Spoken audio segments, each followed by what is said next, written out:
everybody, my name is Eric Hopkins and welcome to my YouTube channel. If you're finding me for the very first time, please click that like and subscribe button. And don't forget to hit the notification bell so you get all the notifications about when I put up new content right here on this channel. So the last time we saw Darren Cross was in Antman 1, and he was the Yellow Jacket in that film. And of course, he got crumpled up and got sucked into the quantum realm, right? So that's how that villain supposedly died in that movie. But did he or did he not actually die? Let's go over here and check out the article here from Screen Rant. Antman 3, bringing back original movie villain Corey Stoll. Antman 3 is bringing back the original movie's villain, Corey Stoll, officially titled Antman and the Wasp: Quantumania. The Phase 4 film will be Paul Rudd's third solo outing as Scott Lang, alongside Evangeline Lilly as Hope Van Dyne.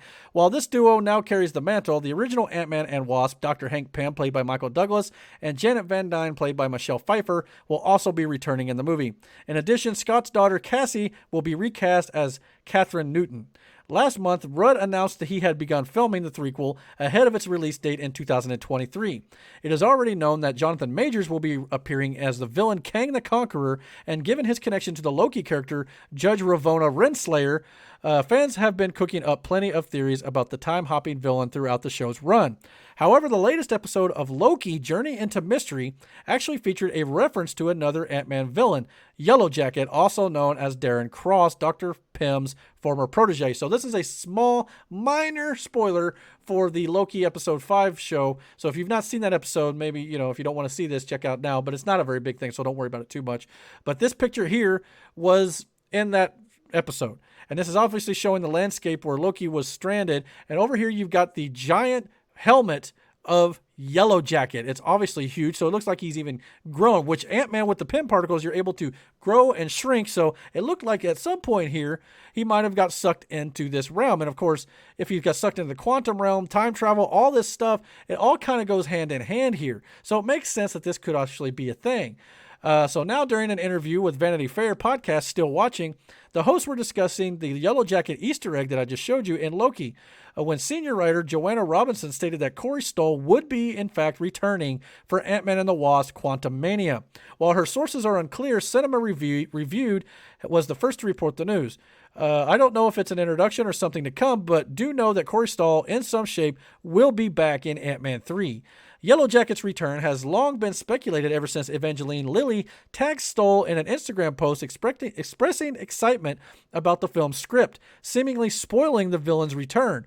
The Loki Easter egg provided the setup for his return, and now it seems to have been confirmed that Darren Cross will be back for Ant-Man 3 after being presumed dead in the first film. So as indicated by the title, Ant-Man 3 is expected to dive deeper into the quantum realm, which will likely provide an explanation for how Cross returns to the MCU.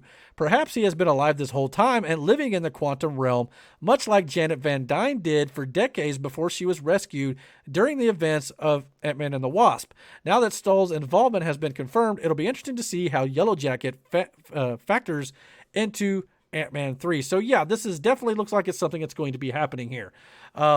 It's basically confirmed at this point that we are going to be getting Yellow Jacket returning in some point. It may only be a small role. Obviously, with Kang the Conqueror coming in, that's a major Marvel character. He may take up most of the screen time as the villain in Ant-Man 3. But anytime you can bring back a character like this, it seems like Marvel's been dipping their toe and kind of bringing back some of the old villains and characters from Phase 1 even a little bit here, or maybe, I think Ant-Man was Phase 2, but anyway, we're bringing back Abomination and Shang-Chi and the Legend of the Ten Rings, and Abomination is going to be showing up in the She-Hulk series as well. So now we're bringing back an oldie but a goodie here in Yellow Jacket.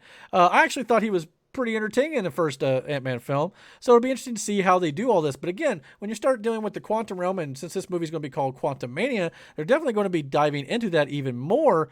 And when time travel, obviously it was Paul Rudd's character Scott Lang who had the idea in Avengers Endgame to go back in time by using the quantum realm that way. So it's conceivable that and of course everything with Loki is dealing with the timeline and all this sort of stuff too. All this is tying together. Can you see the connective tissue here?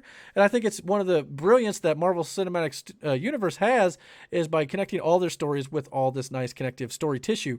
It's one of the things I like about the series. They know their details, and they'll just throw these little hints here and there. And the Yellow Jacket helmet in the middle of a Loki episode that nobody was looking for it.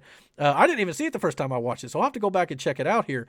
So it makes a lot of sense to be dropping in those little Easter eggs. We got other Easter eggs in episode 5 of Loki as well. It was filled with them, for that matter.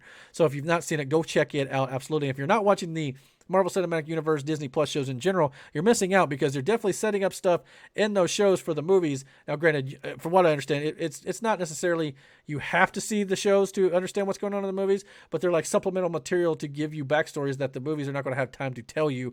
So they are going to coincide with each other. And we've already got one character in Black Widow in the post-credit scene showed up from one of the Disney Plus shows. So we're going to be getting some crossovers here with these characters. So I highly recommend you check them out if you haven't already. So yeah, this is nothing but good news for Antman and the Wasp, Quantumania. I can't wait for that movie. It'll be coming out early in 2023. But the real question here is, guys, what do you guys think about the possibility of Yellow Jacket returning to the MCU in Ant-Man 3? Please comment down below. Let me know. And don't forget to hit that like and subscribe button. And don't forget to hit the notification bell so you get all the notifications about when I put up new content right here on this channel. And until my next video, guys, take care.